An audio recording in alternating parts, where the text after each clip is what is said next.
Now, we'd like to talk about your days as a fanatical Chelsea fan, home and away, and also your notoriety, with your name being checked in the infamous book Hoolifan. Tell us about some of the people you met on the way, and what was a typical Saturday like for you in the late 70s, 80s and early 90s. All allegedly, of course. Times were different back then. Well, it was earlier than that actually. It was early 70s. I got myself a paper round. Big Chelsea fan I was. And a friend of my dad's used to take me in his old commer van. Remember the old commer vans? No. He had a commer van. He used to take me to Chelsea. Well, I got a paper round. I used to get about 12 bob a week on this paper round. Baxter's in Tilgate. Oh, right, yeah. And so I thought, oh, that's handy. I can go to Chelsea. So what I did, I told my mum I was bowling in the league. Remember the old bowling alley? Right. Yeah. I told them that I'm in the league bowling Saturday afternoon. And so you, But I was I used to put my Dr. Martens in the bushes in the front garden. While they was asleep, when I went out with my paper, I put my Dr. Martens on. Do my paper and I used to fuck off up to London. Yeah. So how did you get? Who got you involved in the Chelsea? I was a Battersea boy. Ah, see. So I was always going to be Chelsea anyway. Yeah. And I just started going on my own. I'll be 13. Yeah. And I was going fucking most home games. You just got a ticket. You just turned up and got a ticket. Yeah, you just paid at the turnstile. How much? How much? 2 and 6. 2 and 6. Sometimes you could, if you had another parent and a boy, me and him used to double up. Right. 2 and 6 for both of us, so we split it. All right. Anyway, so I was doing that, and then one Saturday, this went on for about a season and a half. Then one Saturday I walked in the door like all chuffed. Where you been? Oh, down the bowling alley, Dad. No, you haven't. I said, I told you I've bowled down there. He said, I've been down there, they've never bloody heard of you. So where you been? So I had to own up.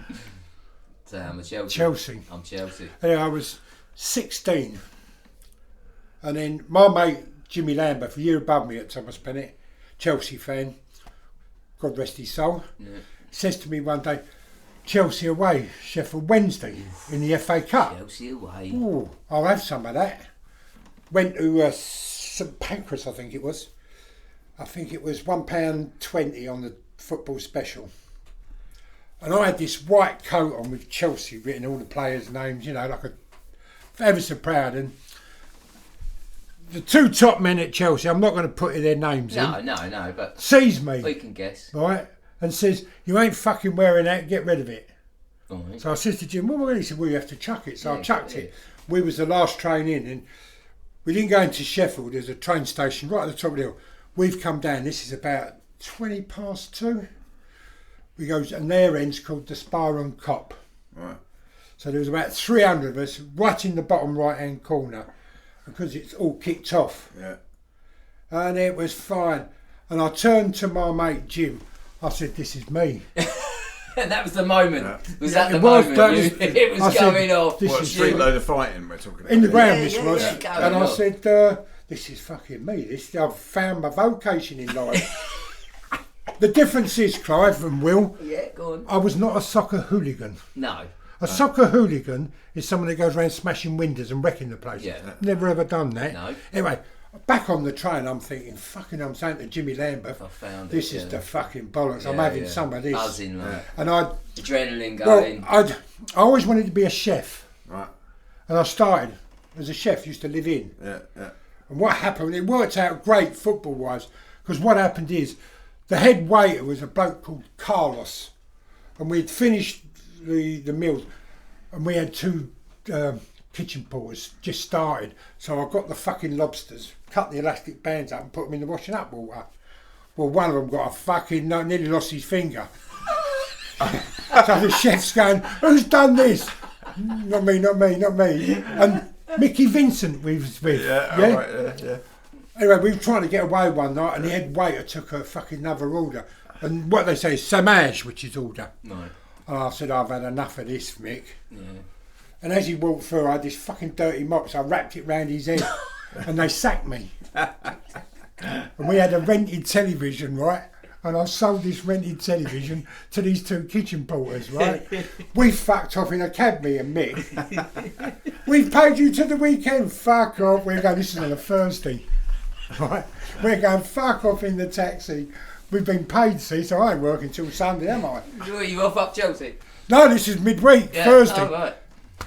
We used to have the youth employment in Crawley then, so I gets a job at Walters, apprentice. I said, I fucking don't like woodwork, but I end up doing it anyway.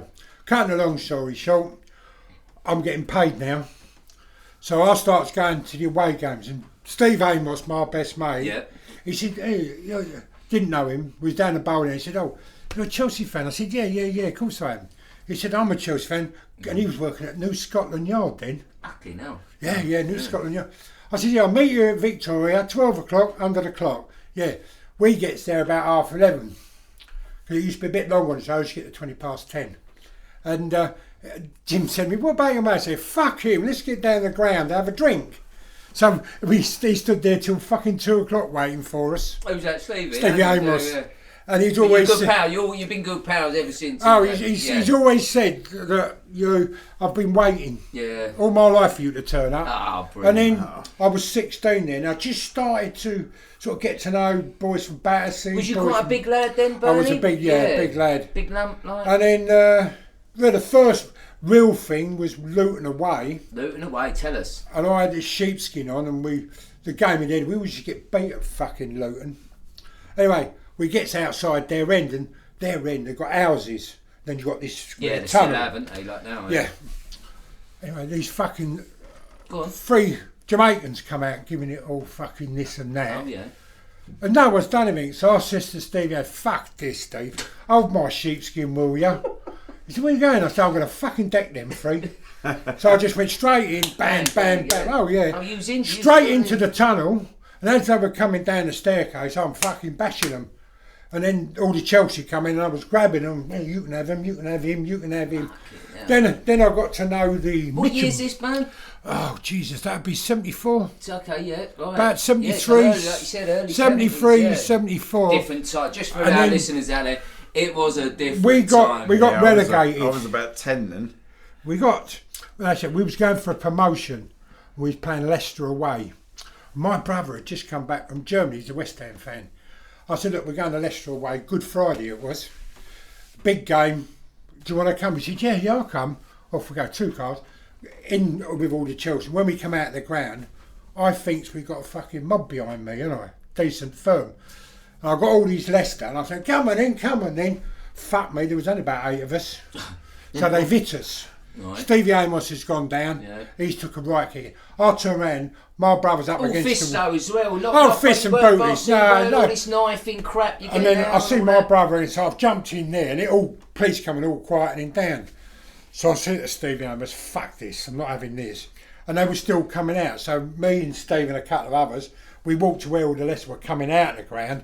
And this guy, it's like the old rods, metal, the twisted ones, and they have a hook on the end. We used to put tensors, the old hazard tape round them all the way around cricket pitches. Yes, yeah. This bloke had that. Right. So I've decked him, took that off him, give it to Steve, because Steve's well fucking bruised up, like. Yeah. I said, now just start fucking hitting them. So Steve was standing there with this metal thing, fucking battering every fucker in sight. This is Leicester, yeah? Yeah. But the thing with the Hoolifan book... Yeah, so you was in... Can we just for our listeners out, there's a book out there called Hoolifan. Who wrote that? Martin King. And Bernie was featured prominently in Hoolifan, and carry on. Well, I didn't know much about it, but we'd been relegated because first time we got Millwall away. This would have been 70. Actually, we've just got with Linda, so it must have been 77. Right. 77. We've been battered over at Tottenham at the end of the season because half of us got locked out. I got on the pitch fighting and then I got thrown out. That's another story. Anyway, So we meets at Chelsea. So I'm knocking back my Pernod and fucking lemonades because I'm going to Millwall, aren't we? So about 300 of us off we go. Gets out at Surrey Docks. We end up in this park. So we're all sitting down in this park. Right, let's make a move. Anyway, we gets near the Millwall pub, and I tell you, the crazy things you do. Yeah. The main man at Chelsea said, right, when we get near the window, all dark. You got 300 boats, right? All on nearly on their fucking hands and knees going under by this window so they don't spot us. Well, Millwall ends the CBL. So we goes in 300 of us, 2 or 300 of us goes in their end. First time any club has been in their end. Anyway, for some reason, I don't know why, we all ended up getting split up. And I'm with Steve, and there's this lad next to me, he had Gordon Jago boot boys. And Steve will verify this if he ever has Steve. I said, all hell's going to break loose in a minute, Steve. He said, well, I said, I'm going to fucking deck this cunt. And I just went, Chelsea, fucking hit him. And fucking all hell broke loose. And I mean, hell. In the end, I don't even know how I got it. I got trapped at the back of the ground near a T-bar. And there was probably about 8 of us left out of 200. And I'm like that. How did you feel? Was just the no fear? Did you have adrenaline going? The adrenaline. Well, I was just saying to our friend here that there was a guy with Gordon Jago boot boys next to me, and I said to Steve, all hell's going to break loose in a minute. Yeah. He said, why is that? I said, because I'm going to fucking lay this fucker out. Yeah, I know. Anyway. So, what was it? I remember a story you telling me, this was an infamous story you told me. You was once at a game and was it a copper who had the little West Ham badge in his... Oh yeah, that's another story. Yeah, what was that then? Well, Steve Amos is... Again? Paul Amos is... Do you know Paul Amos? Yeah, I played football with Paul, yeah. Well, it was his christening. Yeah. And they're Catholic. Right. They're Catholic and they're all West Ham fans, aren't they? Yeah. Because he married a girl from East Ham. Yeah. So we goes to the christening. Bearing in mind, Lyndon only knows Steve, don't know nothing. Yeah. Done the christening. We go back to Steve's house in East Ham, don't we? Yeah. So his nan, his granddad and all that. And we were all talking, me were having a beer and the copper, which is his brother-in-law. Yeah. Special patrol group he was then. Right. And his other brother-in-law, who was an accountant. And he starts saying to me, yeah, I had this fucking gooner the other day, I got my old trunks and I fucking went in his head. And I was claret everywhere. Oh, right. And I just went, well, I don't really give a shit if the old Bill get an eyed in then. Yeah. And felt like it, off he went. Yeah. I thought he was going to the toilet. Yeah.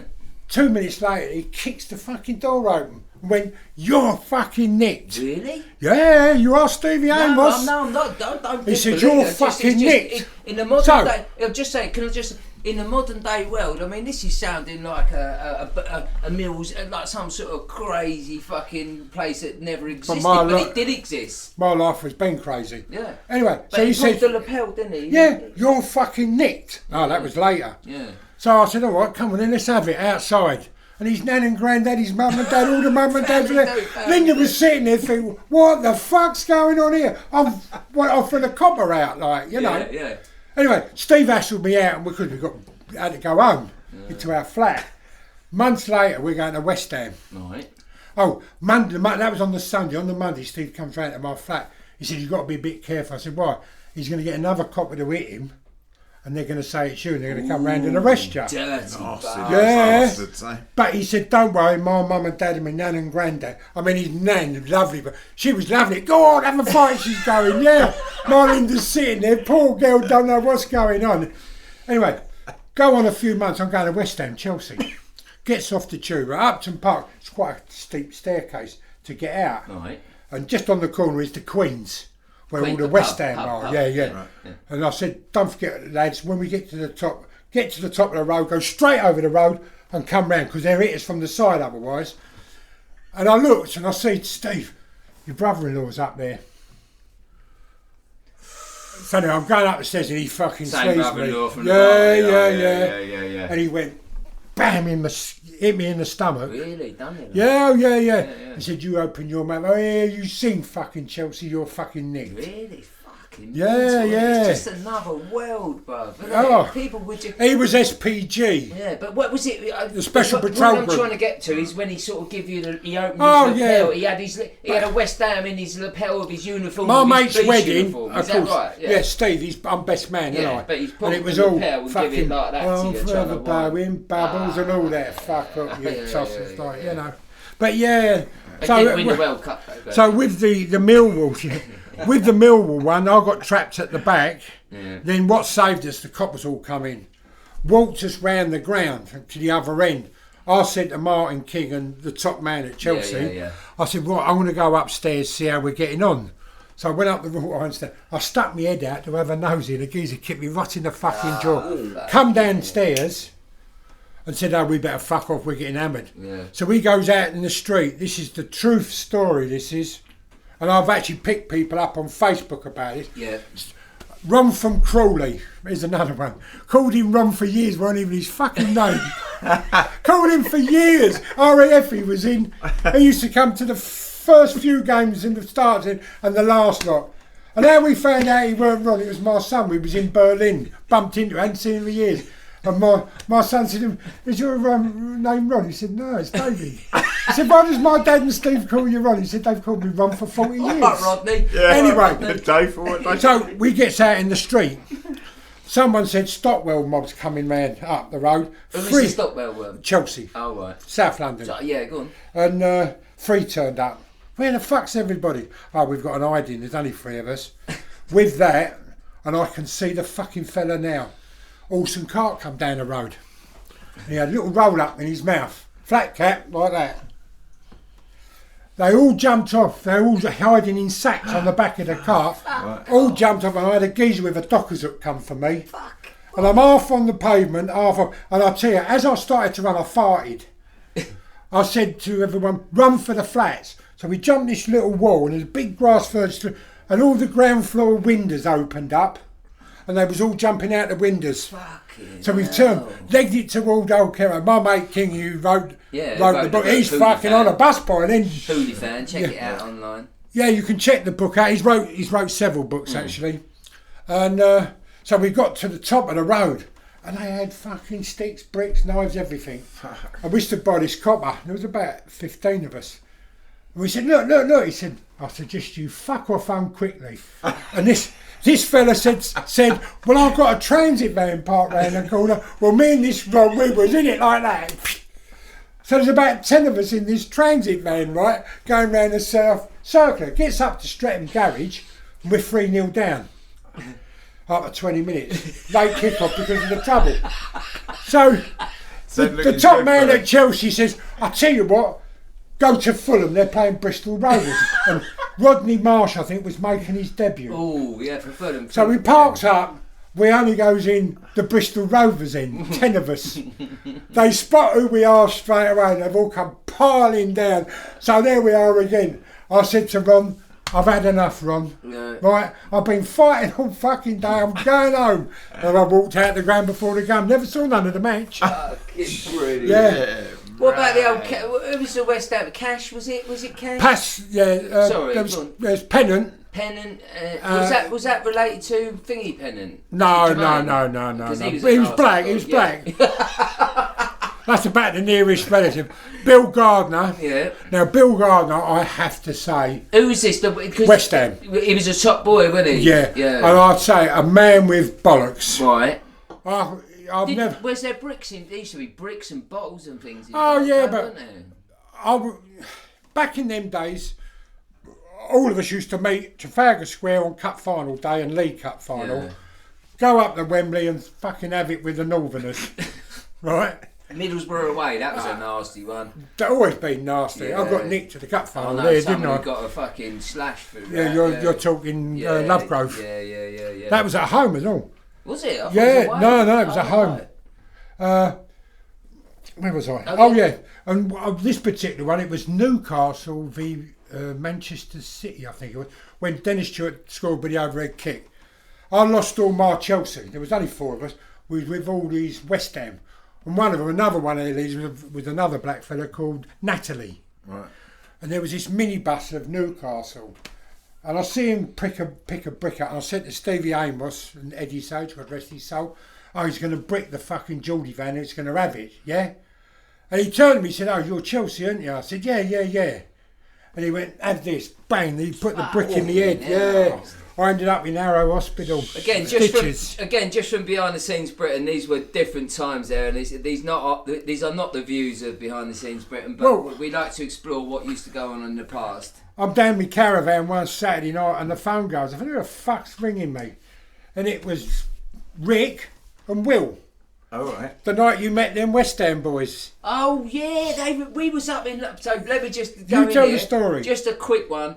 Me and Rick went up to London to watch a gig. It was Death of Guitar Pop, that Silky, and we're in the crowd and we're having a chat and we're having a, you know what it's like, get to know a few people in the crowd and they're like, yeah, we're West Ham, blah blah blah, and we're like, oh right, yeah. I sit down back in the day, back in the Burning March, honestly, straight, this is like 3-4 years ago, they still remember me, mate. I was cracking up, but it's brilliant. That's been absolutely brilliant. Well, that was fascinating. Thanks for being so open and honest.